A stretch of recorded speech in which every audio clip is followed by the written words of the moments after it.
France has threatened to invade Niger because of the coup. And the French president said that the French interest is under threat. And he said that if they continue threatening the French interest in that country, then France will have no option but to invade. And the United States, which has a drone base in that same country of Niger, has also seemed to back France.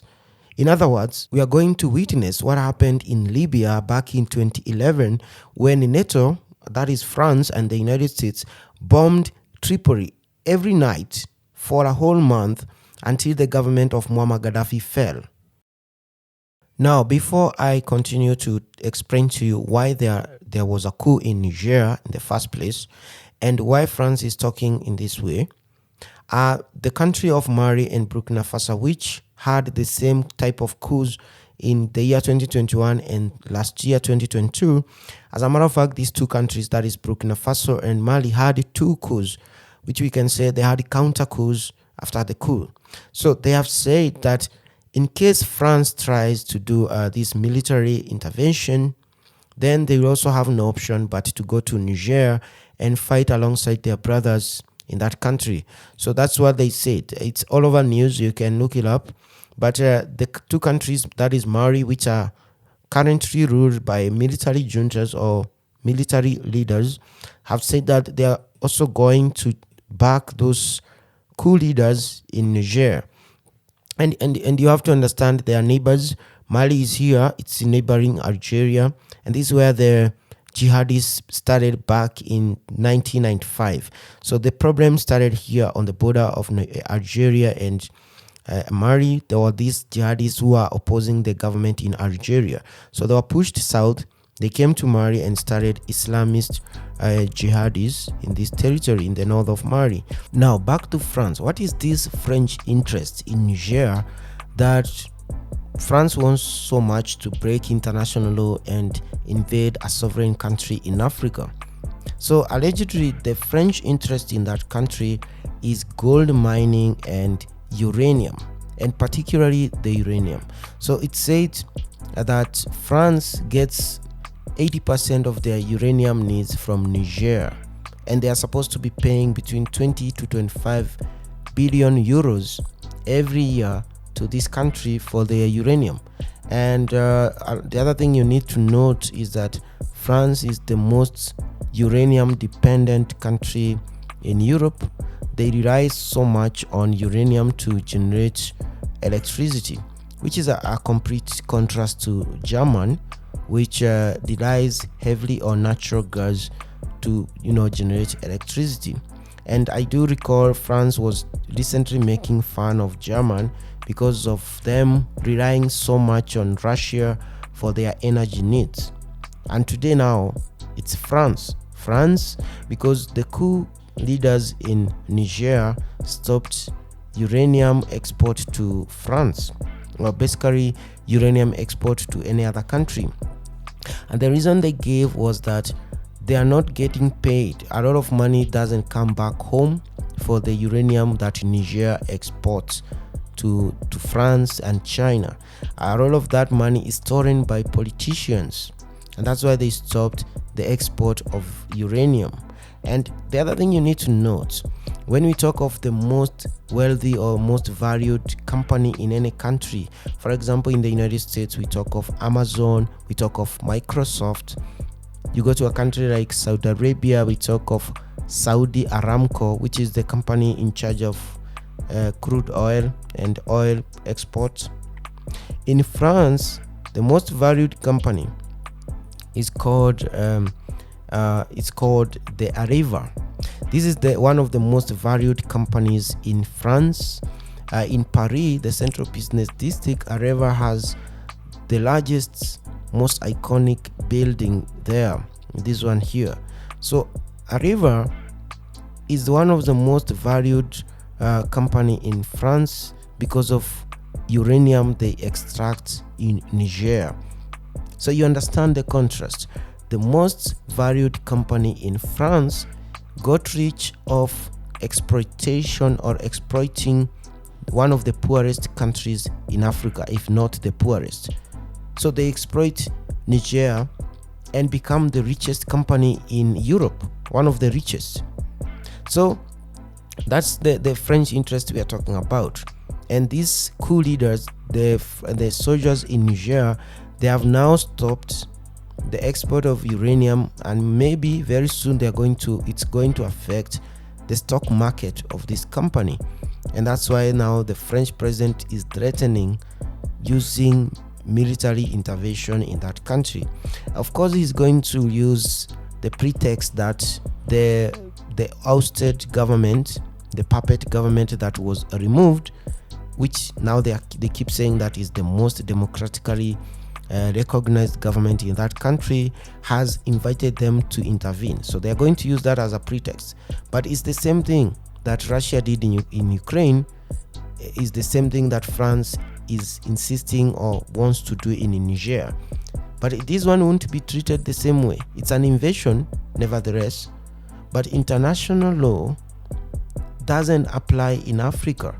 And that's why these countries, they have these regions that they call their sphere of influence. For France, West Africa and most former French colonies are the sphere of interest of that country.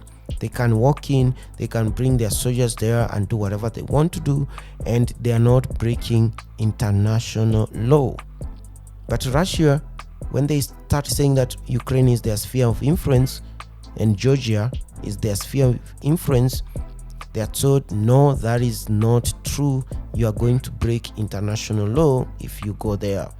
So France insists that they are coming to Africa, to this country of Niger, and it's their sphere of influence, and it's justified and internationally recognized. So they are saying that. Now, why did these soldiers basically commit this coup, the coup d'etat? One of the reasons why they had the coup is that the uranium, the looting of minerals from Niger, while about 48% of that country's population, they have about 25 million people, still lives in abject poverty. The other reason they gave was that there have been these massive attacks from Islamist jihadists. And now these Islamist jihadists were actually supported and armed by the United States to try to fight for them in Libya in 2011 when they were trying to remove the government of Muammar Gaddafi. Then after the war, these Islamist jihadists, alongside the mercenaries that Gaddafi was using from the Tuareg community, moved to Mali with the modern weapons and Toyota pickups. So they had all these weapons that they had been given by the Americans, the French, and Gaddafi. So they moved to north of Mali, and they almost actually overthrew the government in Mali, in Bamako.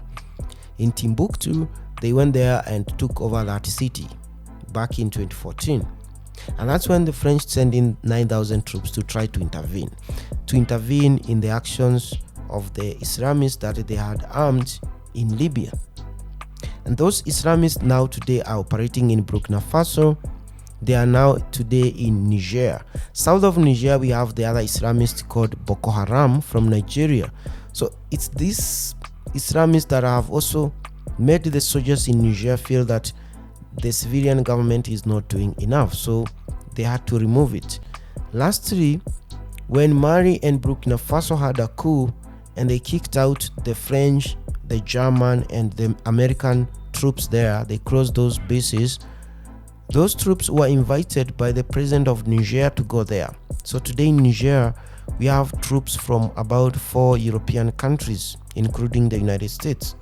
So those troops, according to the army in Niger, are a magnet to these Islamic jihadists, because they are saying, if you host these foreign bases, then you are a target. We are going to attack you. And that's why the moment these French and American troops went to Niger from Mali, that's when Niger started getting attacked by these Islamists. So you understand, the army has been complaining, but the president of Niger is corrupt, is a puppet. And talking of this president, Mohamed Bazoum, he wasn't, according to the opposition in that country, he wasn't legitimately voted in the election. He was rigged in by the outgoing retired president Mohamed Issoufou, because Mohamed Bazoum, who is an ethnic Arab, was the finance minister of the Mohamedou Issoufou, who is from the Hausa community. And in Niger, the largest ethnic group is the Hausa. They make up about 60% of that country's 25 million people. The second largest group is the Tuareg. The Hausa are the blackest people you ever find in that territory. They're like the Hausas from Nigeria. And the president today is the Arab, while the Arab make less than 8% of the population of Niger. So the army is saying that the problem they have with him is that he has been trying to promote and prop up Arab ethnic soldiers to take up leadership positions in the army, while the army there again has the majority Hausas. So that was also the other reason why they had to do this coup d'etat, because of the policies of this Arab president, who is a puppet of the French government, who has been working with the previous retired president to steal the money that France allegedly pays Niger, $20 billion every year. But when you go to that country, you can't see the money. The money doesn't go back to that country. It gets stolen somehow. So those are the reasons. The reason why France wants to invade is because of the company Arriva, and the reason why the soldiers carried out this coup d'etat was because of the Islamists and because of the corruption in their government.